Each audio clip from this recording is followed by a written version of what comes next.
హైదరాబాద్ లో ఆషాఢ బోనాల సందడి మొదలైపోయింది. తెలంగాణ రాష్ట్ర ఆచార సాంప్రదాయాలకు అనుగుణంగా గోల్కొండ శ్రీ జగదాంబ మహంకాళి అమ్మవారికి తొలి బోనాన్ని సమర్పించారు.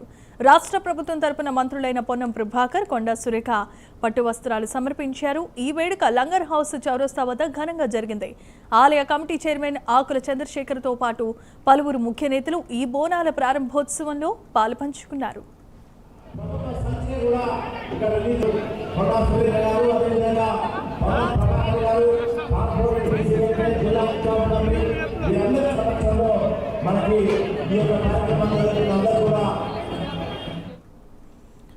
గోల్కొండలో మొదలయ్యే బోనాల పండుగ తెలంగాణ సంస్కృతి సాంప్రదాయాలకు ప్రతీక అన్నారు మంత్రి పొన్నం ప్రభాకర్.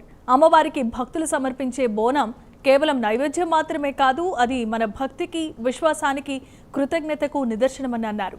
తెలంగాణ ఆత్మను ప్రపంచానికి చాటి చెప్పే గొప్ప ఉత్సవం బోనమని, సీఎం రేవంత్ నాయకత్వంలో తెలంగాణ ప్రభుత్వం బోనాల ఉత్సవాలను వైభవంగా నిర్వహించుకునేందుకు అన్ని ఏర్పాట్లు పూర్తి చేశామని అన్నారు. 3000 దేవాలయాలకు నిధులు కేటాయించినట్లుగా వివరాలు వెల్లడించారు.